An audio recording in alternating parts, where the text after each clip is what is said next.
आता मला माहिती आहे की मला ह्याच्यातली सगळी साखर लागणार आहे. ओके, सो ह्यामध्ये मी हा असं एक एक चमचा करून साखर टाकतोय. आता मी तुम्हाला दाखवतोय हाताने करा. आता हे बघा, हे मिक्सर मधून एवढं असं निघालंय. ओके, त्यात मी आता परत पिठी साखर टाकली. आज जर का तुम्हाला हाताने, मम्मी जरा पकडे. लोत आता 10 वाजलेले आहेत आणि आता मी जातोय आणायला नानखटाई. सो एवढी गर्दी आहे आता 10 वाजता. पण हे सगळं बाबू तुमचंच आहे. 6 ट्रे.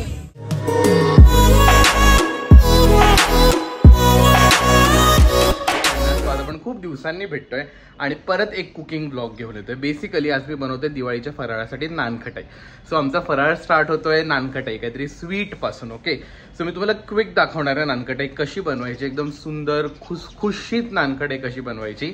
सो चला बघूया पुढची रेसिपी. And yes, welcome to my channel. प्रमाण तुम्हाला सांगतो, 1 किलो तूप असेल तर 750 ग्राम्स तुम्हाला पिठी साखर घ्यायची. 1 किलो तुपाला 1.5 किलो पिठी साखर, मैदा, बेकिंग पावडर, बेकिंग सोडा, बेसन, रवा आणि मीठ. ओके, सो हे सगळं सामान आपल्याला ह्यानुसार पाहिजे. खूप सिंपल आहे, बघूया. आणि एक मिक्सर, जर का तुम्ही माझ्यासारखे आळशी असाल, बेसिकली आळशी नाही पण आज वेळ नाहीये बोलण्यापेक्षा या वर्षी तुम्हाला पण असं होतंय का की उत्साह नाहीये एवढा फराळ बनवायचा, पण हात पण दुखतात ते फेसून. सो बेसिकली मी माझ्या बीटरनी करतो. जे केक बनवायला मी बीटर वापरतो त्याच्यानी मी ते फेसतो, तूप आणि पिठी साखर, बिकॉज ते खूप लवकर होतं आणि हात पण नाही दुखत. नंतर मळताना तर हात दुखतात. सो आपण जे फूड प्रोसेसरमध्ये केलं तर बेटर आहे, कारण का मी वरच्या काकींना फूड प्रोसेसरमध्ये सांगितलं आणि ते पटकन होत आहे फूड प्रोसेसरमध्ये. सो मिक्सर गरम नाही होऊन द्यायचा. ओके, आता मिक्सर चालू असेल म्हणून माझा आवाज नाही येणार, म्हणून मी तुम्हाला आधीच सांगतो, मिक्सर गरम नाही होऊन द्यायचा.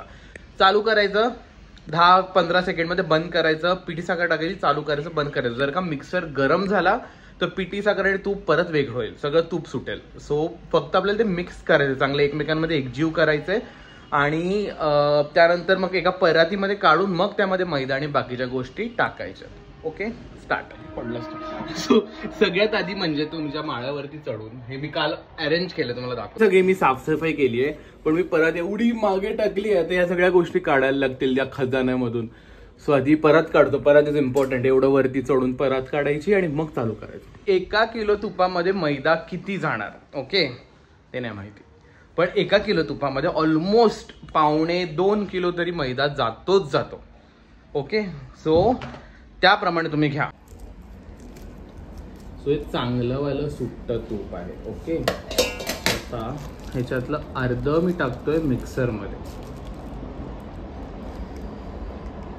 म्हणजे हे मी 1.5 किलोचं बनवतोय, तुम्ही 1 किलोचंच प्रमाण लक्षात ठेवा.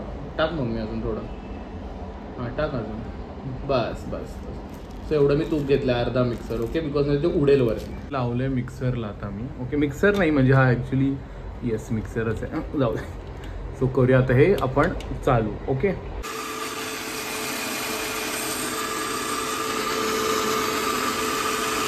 आता मला माहिती आहे की मला ह्याच्यातली सगळी साखर लागणार आहे. ओके, सो ह्यामध्ये मी हा असं एक एक चमचा करून साखर टाकतोय.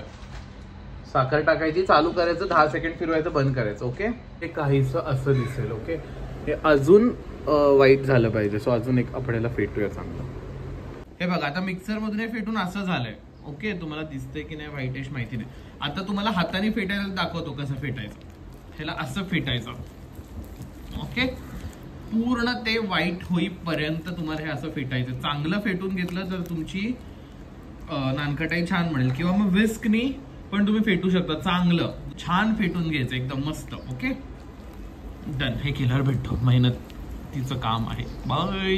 बघा, यामध्ये लास्ट बॅच आहे. इकडे मी ऑलरेडी फेटतोय हाताने थोडंसं, कारण का मिक्सर गरम होतंय. सो तुम्हाला ते म्हणून बोललो, मिक्सर गरम होत असेल तर ते नीट टाका. सो हे आहे बेकिंग सोडा. हां, किती टाकशील? 1 चमचा टाक. गुठले असतील तर जरा कमी टाक. हां, हे बघा, एवढा अर्धा चमचा टाकलाय. हा टाक. आणि तेवढंच बेकिंग पावडर पण. ओके, मीठ आणि येस वेलची पूड टाकायची. घे अजून. हां, बस डन. ओके, हे फेटून ह्याच्यात टाकून चांगलं मिक्स करून घेतो. ओके, हे हात स्वच्छ धुतलेले आहेत. ओके, धुवून बनवतोय. तर आता मी ह्याच्यामध्ये 2 ते 3 चमचे रवा आणि अर्धा वाटी बेसन टाकलंय. आणि कार्डेमम पावडर टाकलंय आणि हे टाकल्यावरती त्याला चांगलं मिक्स करून मळून दोन्ही हाताच्या मध्ये घासून घ्यायचं. जेवढं तुम्ही याला घासाल तेवढं तुमच्या नानकटाई छान स्मूथ होतील. सो चांगले एकजीव करून घ्या, नाही तर मग बेकिंगला टाकल्यावरती ते पूर्ण फाटणार. पण ते अजून घासायला पाहिजे कारण की थोडंसं नरम आहे. सो अजून मैदा टाकून मी अजून घास. हे असं दिसायला पाहिजे बघा. मळल्यावरती किती त्याचा कलर चेंज झाला. आमच्या वरती राणी काकी राहतात, सो त्यांनी मला हेल्प केली आहे करायला म्हणून लवकर झालं. वरती राणे काकी राहतात, त्यांनीच बेसिकली मला शिकवलंय हे बनवायला खूप वर्षांआधी. सो त्यानंतर आम्ही आधी नानकटाई नाही बनवायचो. सो ही बेसिकली त्यांची रेसिपी आहे जी त्यांनी मला शिकवली आणि मी आता तुम्हाला शिकवतोय. सो ही नक्की ट्राय करून बघा, ही खूप छान होते. हे त्याचे गोळे नाही बनवले का? हा, मम्मी असे गोळे बनवून देते, हाफ गोळे त्याचे मी फुल गोळे. म्हणजे ह्या चांगला मळला ना, थांब हा घेतो गोळा, चांगला मळला ना की ह्याला असं चोड असं केलं तरी याचं बघा छान गोळा होतो, एकदम स्मूथ गोळा, स्मूथ. रेडी ही झाले हे ह्या. सो नानकडे बेसिकली झालेले आहेत भरपूर. आता हे जाणार बेकिंगसाठी घेऊन जाणार. नानकटाई ठेवून आम्ही घरी आलोय. सॉरी मी व्हिडिओ नाही बनवला बिकॉज तिथे खूप गर्दी होती आणि एवढ्या गर्दीमध्ये जर का मी व्हिडिओ बनवला तर मला लोक मूर्खात काढतील, एवढी गर्दी होती. सो नानकटाई ठेवून आलोय आणि आता आम्हाला 10 वाजता बोलावलंय घेण्यासाठी. सो 10 वाजता मी जाऊ तेव्हा मी तुम्हाला व्हिडिओ दाखवेन. ओके, लोक आता 10 वाजलेले आहेत आणि आता आम्ही जातोय आणायला नानकटाई. सो आता निघतो आणि तुम्हाला दाखवतो कसे झालेत. I am also excited to see की बरोबर झालेत की नाही. सो चला, आमचे 6 ट्रे झाले बाय द वे आणि एका ट्रेचे 50 रुपीज. सो 6 ट्रेचे 300 रुपीज झाले आमचे. ओके, सो तुम्हाला सांगतोय माहिती.